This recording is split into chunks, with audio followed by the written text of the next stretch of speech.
Mungkin aku mau nanya satu pertanyaan lagi kalau dari aku mungkin ya, buat Pak Herwin. Jadi kalau misalnya lihat dari media yang aku lihat kan kemarin itu BRMS itu laba bersihnya itu naik ya Pak ya, secara tahunan itu 14,53% tuh kan ya.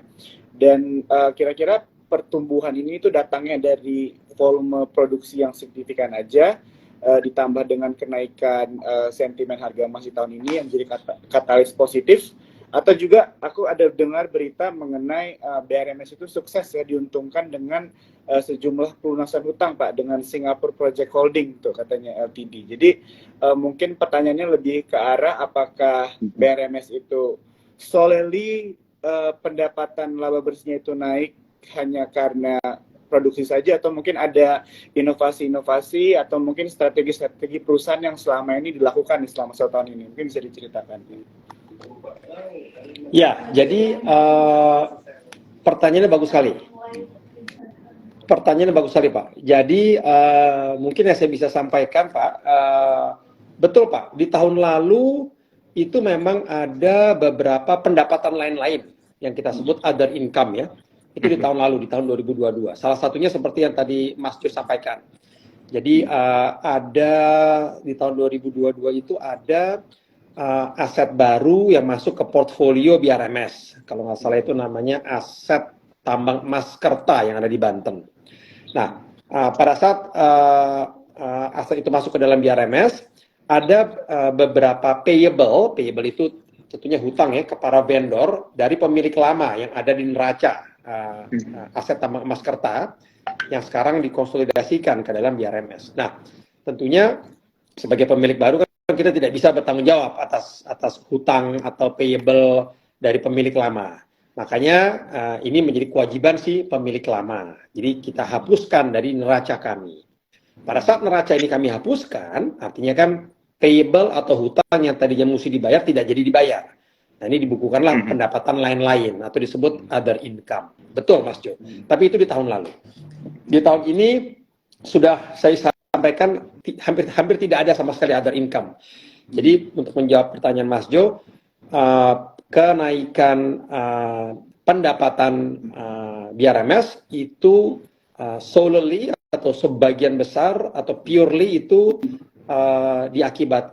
disebabkan oleh karena yang pertama kenaikan produksi emas yang meningkat cukup signifikan baik year on year maupun quarter on quarter, dan yang kedua kenaikan harga jual emas. Namun harga jual emasnya belum meningkat terlalu signifikan karena kalau Pak Jo dan Mas Daniel ingat di kuartal pertama tahun lalu itu masih cukup baik tuh harga emasnya. Kita tuh rata-rata harga jual kita di kuartal pertama tahun 2022 itu levelnya masih di $1.861 dan itu real. Itu adalah nilai rata-rata harga jual kami dari Januari sampai Desember di tahun 2022, $1.861. Nah, kenaikannya sangat kecil karena di kuartal pertama 2023 itu belum 2000 Mas Daniel, kalau Mas Daniel ingat 2000-nya itu baru di bulan April kemarin sampai Mei. Betul Pak.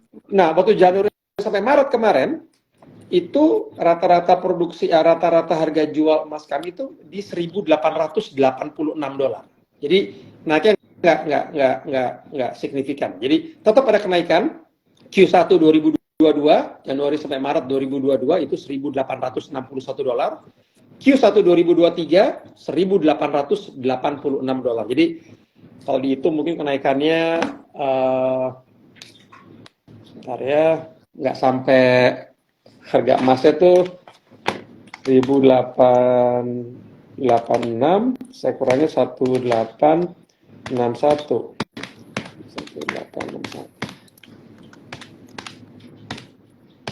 Naiknya cuman nggak sampai 2%, Mas Jo, Mas Daniel, untuk harga jual emas year on year Q1 2022 ke Q1 2023 naiknya nggak sampai 2%. Jadi memang ada kenaikan harga jual emas, tapi masih kecil. Jadi purely lebih ke kenaikan produksi emas kami. Karena naiknya lebih dari 90% produksi emas kami year on year, Mas Jo. Jadi itu jawabannya. Ya. Oke, mungkin ada yang mau ditambahin, Daniel? Pertanyaan pertanyaan ini Pak, ini karena waktunya sisa kurang lebih 5 menit Pak, nggak berasa tiap kali ngobrol sama Pak Reno seru.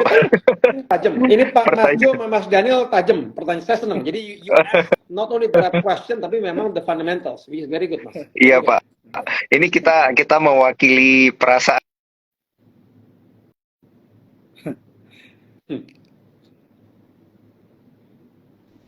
Daniel, kayaknya putus-putus nih videonya ya. Mas Daniel kayaknya freeze ya, Mas Iya, Daniel Jo. Daniel freeze nih kayaknya. Oke, nggak apa-apa. Mungkin Ya. sambil Baik, cek. Oh ya, ini udah connect ya. Sorry, koneksinya kurang udah bagus tadi. connect, Mas. Iya. Tadi sempat terputus.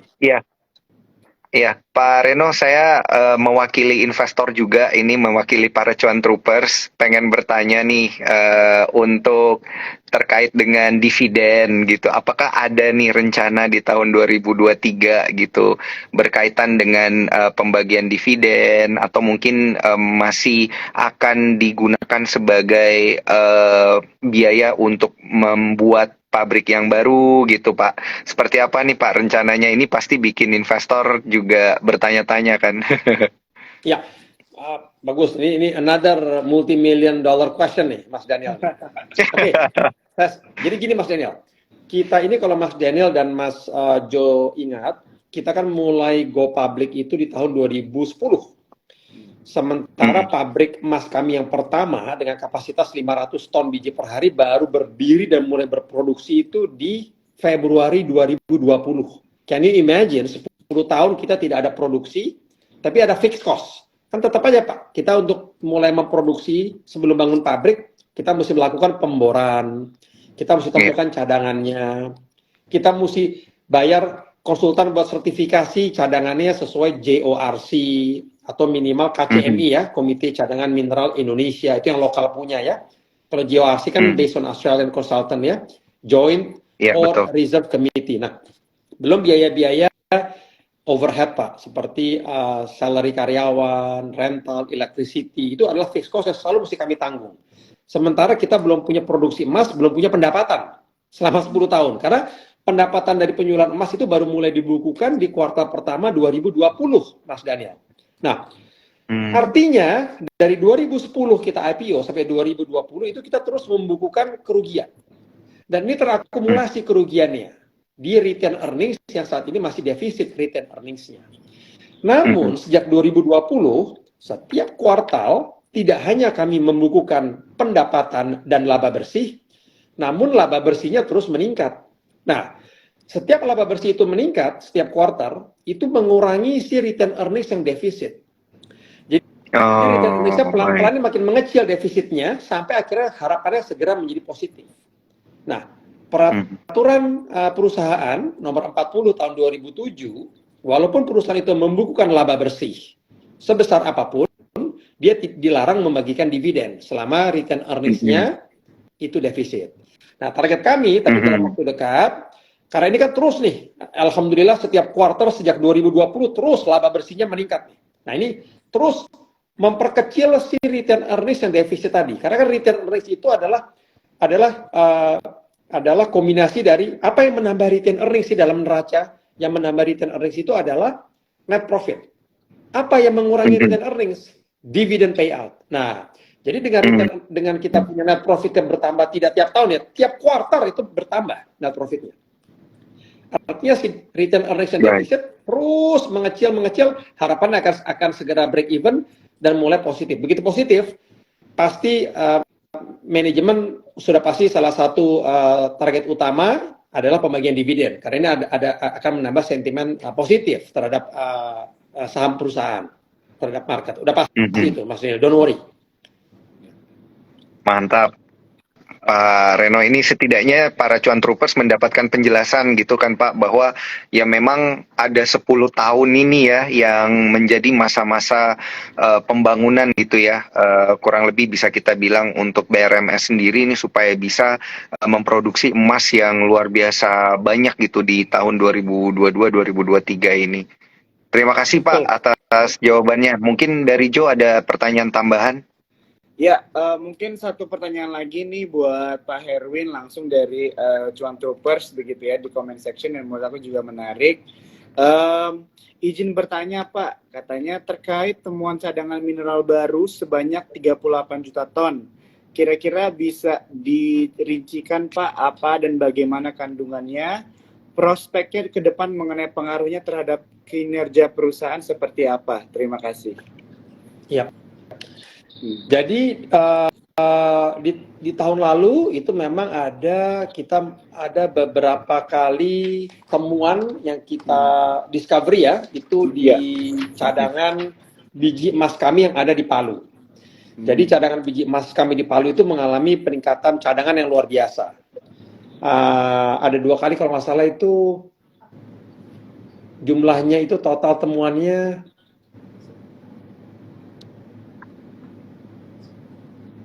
jadi total cadangan kami jadi kami ada temuan cadangan itu kalau saya nggak salah sekitar 18 juta ton biji dalam bentuk cadangan emas. Sehingga total cadangan emas kami sekarang total ini menjadi saat ini 22, hampir 23 juta ton biji. Itu total cadangan kami. Nah, ini total cadangan ya, sudah disertifikasi oleh pihak ketiga. Nah, apa dampaknya terhadap perusahaan? Nah, ini ada 2. Yang pertama, dengan adanya temuan cadangan ini akan memperlama umur produktif tambang kami. Jadi tambang kami yang tadinya mungkin masa produktifnya akan berakhir dalam 2, 3, 4 tahun, sekarang dengan peningkatan cadangan emas ini, umur tambangnya bertambah. Sekarang mungkin target kami dengan adanya nanti total 3 pabrik ya. Ada total 3 pabrik di lokasi tambang kami di Palu dengan total cadangan kami yang hampir 23 juta ton biji dan rata-rata produksi kami targetnya itu usia produksi dari tambang kami di Palu itu sekitar 9 sampai 10 tahun ya. Dan 9 sampai 10 tahun itu Mas Jo itu hanya dari 1 blok saja. Karena total cadangan kami yang 23 juta ton biji itu dari 1 blok yang namanya blok Poboya, blok 1. Kita masih punya blok nomor 2, 4, 5, dan 6 yang belum kami explore lebih lanjut. Jadi upside-nya masih banyak ke depannya. Jadi pabrik kami yang ada 3 itu juga yang 2 sudah jadi dan 1 akan mulai berdiri tahun depan. Itu baru di 1 blok yang namanya blok 1 Poboya. Kita belum bicara blok 2, blok 4, 5, dan 6. Nah, ini juga kenapa saya juga cukup confident ya di BRMS, apalagi dengan adanya grup Salim yang masuk juga ke BRMS di tahun lalu ya, dan tidak hanya masuk dalam bentuk equity, tapi menempatkan representatifnya juga di jajaran direksi maupun komisaris. Seperti yang diketahui mulai tahun lalu itu direktur utama kami, Bapak Agus Projosasmito sudah bergabung, ada juga Bapak Adrian Wicaksono sudah bergabung juga sebagai salah satu direktur, dan dari komisaris ada Bapak Teguh Buntoro sebagai salah satu komisaris juga. Seperti yang kita ketahui kan Pak Agus Projosasmito juga menjabat saat ini sebagai wakil direktur utama di Aman Mineral Nusa Tenggara. Nah demikian juga Pak Adrian juga dari grup Aman, dan juga Pak Teguh Buntoro itu salah satu komisaris independen di grup Aman juga. Ya kedepannya saya berharap dengan komitmen dari para pemegang saham dan juga peningkatan produksi yang insya Allah akan tercapai karena memang pabriknya sudah baru berdiri dan akan berdiri lagi yang ketiga di tahun 2024, ditambah tren harga emas yang menarik, yang membaik. Jadi kedepannya menurut saya memang kinerja keuangannya akan membaik. Nah harapan saya itu jadi terrefleksi di harga saham. Karena ini sudah mekanisme pasar nih, saya udah nggak ngerti kalau harga saham, it doesn't make sense menurut saya, is grossly undervalued. Kalau harga saham kita masih di level ini, sementara penjualan dan produksi emas kami meningkatnya drastis gitu loh, Mas Daniel dan Mas Jo. Harapan saya segera terrefleksi ke depannya. Ya, setuju Pak Reno. Saya juga.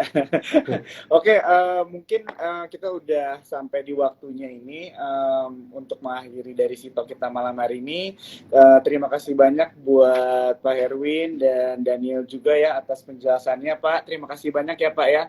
Jadi sini kita bisa belajar banyak ya secara fundamental dan juga proyeksi menarik dari BRMS ke depannya dengan banyaknya kilang dan pabrik-pabrik yang terus akan bertumbuh ke depannya ya, jadi proyeksinya juga menarik. Dan juga Daniel, terima kasih atas penjelasannya tadi ya Dan ya tentang harga emas. Thank you. Juga secara teknikalnya itu. Thank you Pak Reno.